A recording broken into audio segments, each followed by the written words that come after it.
Hi, hello. Welcome to the very first episode of the Cordcast, which is where I talk about albums and EPs that I didn't get to review formally or they just slipped past my radar. I'm a busy guy, but I feel like an unscheduled podcast like this could be really fun, and I hope you guys can stick around to hear more of those episodes.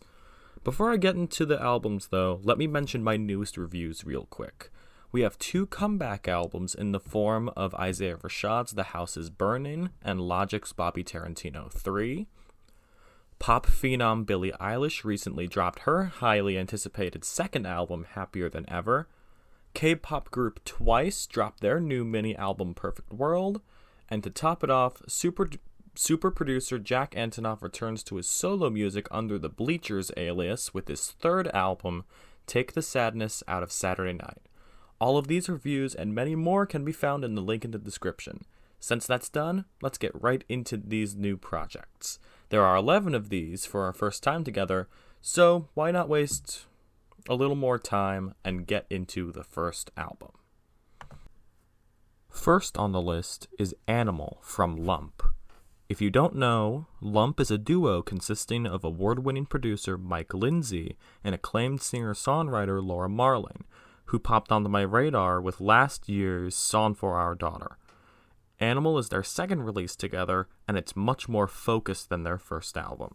Lindsay's production is much more abstract than usual, and Marling's vocals paired with her writing brings forth a shockingly emotional experience.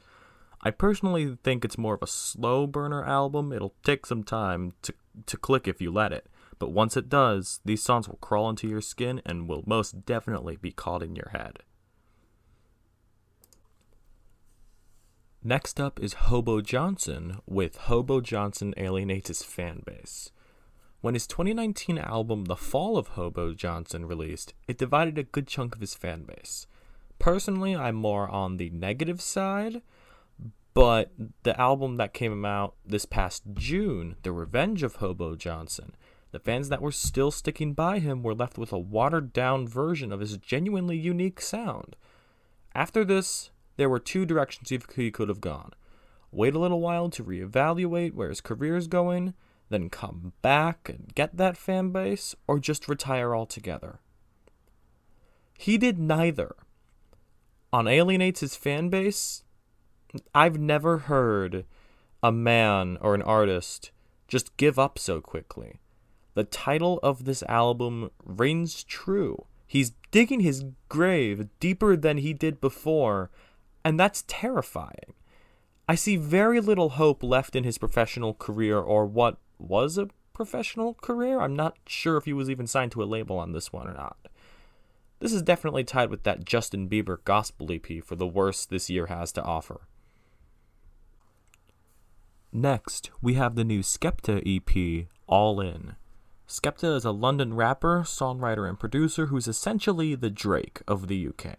He's been around for almost 2 decades, and while we wait for his anticipated 6th album, we have a new EP to tide the public over.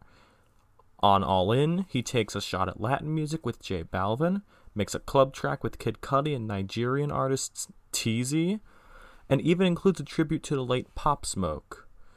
I appreciate the different production styles, and you can tell that he has a passion for music and experimentation, and I'm all for that. And with this project, I'm hopeful that whatever he does next will be all hits and no misses.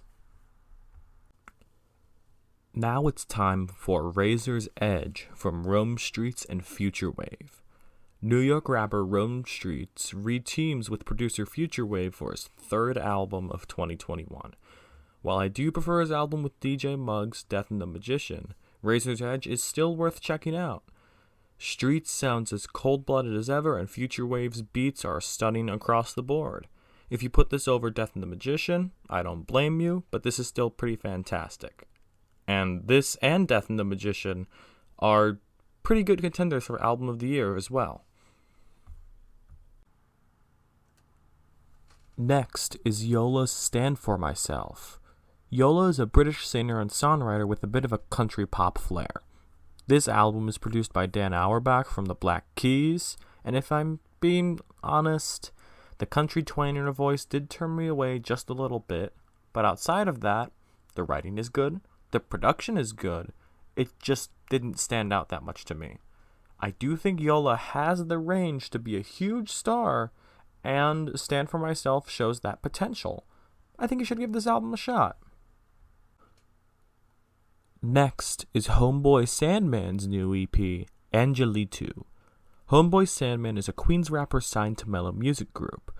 This EP is entirely produced by Aesop Rock, one of my favorite rappers working right now. And on this project, Sandman tackles the concept of yin and yang in ancient Chinese philosophy in its own way. I know, it seems like a lot right now, especially for this little podcast, but I do think Sandman really pulled something special together here. I think it's 100% worth a listen. I feel really bad that I wasn't able to get it onto my schedule. I also am going to use this project as an excuse to talk more about Aesop Rock outside of his massive vocabulary. Next is the new Liars album, The Apple Drop. Liars is an Australian post-punk outfit, and if you're a fan of them, I really don't have to introduce them. This seems like it's a big hit for the band and for their fans, but I honestly prefer their earlier work like They Were Wrong, So They Drowned. One could say that this album wasn't what Liars was supposed to do for their next album. In another way, it could be smashing expectations. With a darker rock style and too many influences to count, I enjoy it when it comes to keeping that full artistic integrity, but I probably won't be returning to it anytime soon. Next is the new Glaive EP, All Dogs Go to Heaven. I'm pretty happy to hear that we have another fan of the All Dogs Go to Heaven franchise, but I digress. Glaive is an up-and-coming North Carolina rapper that some parts of the internet have dubbed the DaBaby of hyperpop. To keep his good image, I'm pretty sure he doesn't have DaBaby's homophobia. I did really want to like this project, I did, but this just didn't click with me. Calling him a pitched up the Kid Laroi might be a stretch, but I've heard his last EP. I'm hopeful that this is just a one-off miss because I can hear the potential in this guy, and I really hope he makes it somehow. Let's continue with Foxy's Draw Down the Moon. Foxy is a St. Louis indie rock band, and Draw Down the Moon is their fourth album as a group. This is the first time I'm hearing them, so let me try my best to describe them to you. This feels like Vessel-era 21 Pilots and Imagine Dragons had sex and threw a little screamo in there. It's a little weird, I know, but it actually works pretty well. It's a little weird too, but I like weird music. This is definitely worth your time. Next is Fredo's new album, Independence Day. Fredo is a UK rapper who dropped a vastly underrated project earlier this year, the conceptual Money Can't Buy Happiness. This new album here is by no means bad, but compared to the introspection of Money Can't Buy Happiness, I can't help being disappointed in this as a whole package. But Fredo does still show off his talents quite well, and there's some good production on here too. I think this would be a fun listen in the background. The final album we'll touch on this episode is Young Nudy's Rich Shooter. Nudy is an Atlanta rapper and Slaughter Gang affiliate, and this is his second album after Dr. Evil from this past May. Rich Shooter has some good features from Future and Gucci Mane, and Nudy has grown on me a lot in between two albums. But this project, like most rap albums these days, is far too long. I honestly felt a little fatigued after this was done, but there are still diamonds in the rough here. If Dr. Evil was a slasher movie, Rich Shooter is a psychological thriller.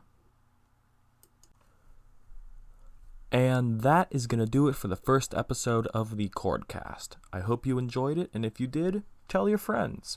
As a little preview for my upcoming reviews for the next few weeks, we'll have new albums from Nas, Lingua Ignota, Tinashe, Pink Saifu, Boldy James and the Alchemist, Abstract Mindset, and Kanye West. Maybe. whenever he decides to drop Donda. Hit that subscribe button to subscribe, and hit the like button if you like the video. As I've already said, you can find all of my written reviews along with my social media profiles down in the description. Thank you for tuning in, and I will see you next time.